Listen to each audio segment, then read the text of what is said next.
Basically what this is our tube and trunnion supermarket board. We have our various pieces of raw material because they all look quite similar and are just slightly different in size, color-coded. They will be painted either the blue, the yellow, or the red to indicate the proper part number. We also use this for our inventory tracking system. If it is a green dot, the item is in stock. If it's yellow, the item is in transit. And if it's red, then it's on order. If you see any of the squares that are blank, what that would indicate to you is it's time to reorder one piece to get your supermarket back up to the proper level. And we use this as opposed to the MRP system. Very visual, helps the sales folks to understand what material is in stock. If they want to take an order, they know which piece they need. They can very easily see if that material is available to them. So it helps them quote lead time without coming back and asking production all the time, and makes it a very visual system. Also works for purchasing when it comes time to replenish, to group their orders. They can look for any of the open boxes. Wherever you see the green dots and they're not inside an actual box, those are because of efforts to reduce our inventory. We're going to reduce the inventory level on those items. So when these four go away, you will not see an open square. That means you don't replenish. Started this in 2003. Our inventory was 3.2 million, and it's now down to 1.1 million. And that 3.2 million, because it was ordered custom to size and much more custom as opposed to the lower level of a tube and trunnion style manufacturer, we could only service about 60% of the market. Now we can service about 90% of the market with lower inventory. Basically, our inventory is valued on the actual cost that we're paying. And as opposed to the old standard cost method, when you go through and you end up with variances because you're valued on a standard. We actually look at what we pay, and that's what we're actually charging. Now, how has that affected your total cost and your value stream? Well, the total cost and the value stream, it's just a much more accurate representation, especially with the steel prices fluctuating the way they are.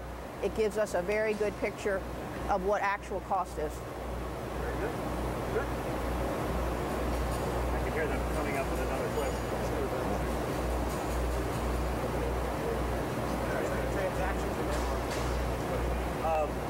How has this affected the number of transactions that you used to have with the MRP system, using the new system? We used to process basically all of our, because we were entering discrete part numbers, we would have engineers enter a new number every time we sold a roll, which would be 2 transactions per order.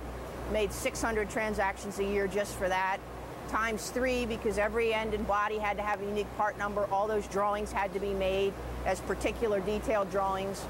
Now we go with one drawing, which takes considerably less time. It's like a Word document, as opposed to an engineered drawing with a picture of a roll in the more traditional style.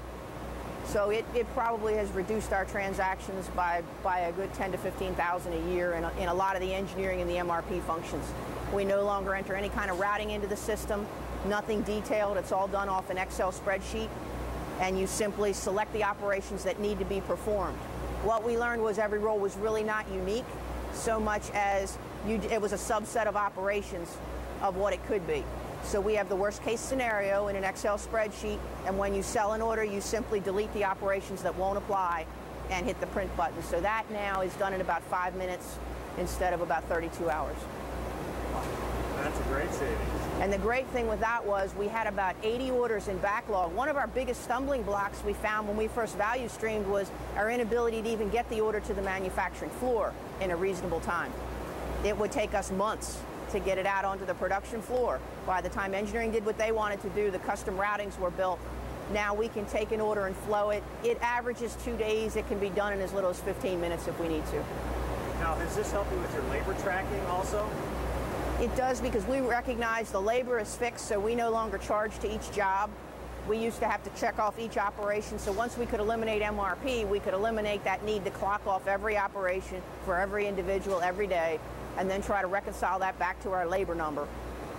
How much does that save you? Probably, that saves us, it used to take us a couple hours a day to enter the transactions that would clock off each work order, close out each work order. Now it's simply a timesheet just to get the folks paid. So it's much simpler. It's also helped with our cross-training because we have a flexible workforce. And if you can imagine, it's tough enough to charge time correctly if that individual's standing in the same place every day.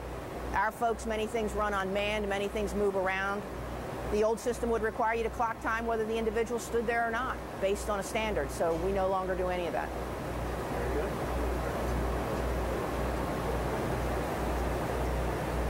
How has the value stream costing allowed you to manage this area better? Well, it's much simpler because once we went to value stream costing, we were able to split out the fixed versus the variable costs. And the team now very easily understands that there's certain things that are fixed, much like they are at home. Their home mortgage is going to stay the same, but their electric bill can vary. Many things that they do can vary. So they focus now on those variable costs. When they come up with improvement projects and things like that, they understand it's like managing your home. If I can save $50 on my electric bill, I can eat out one more time this month, or things like that. So they understand now this is just managing your home on a larger scale. And they see those costs every month. We share the numbers with the team on a regular basis and monthly so that they can see the impact their decisions have on the bottom line. Great. Very good.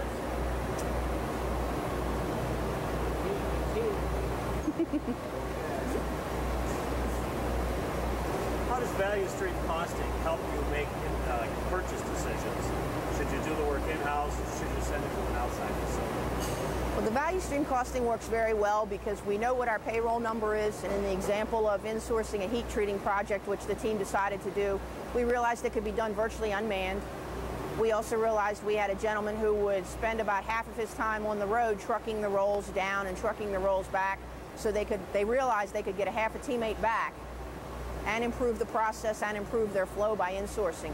Everyone's become very conscious of the fact we want to move the inventory one piece at a time instead of the traditional batch system. So they understand if they can insource and they can right size, they can process one piece at a time versus the false sort of economical order quantities by trying to save things for 4, 6, 8 pieces at a time.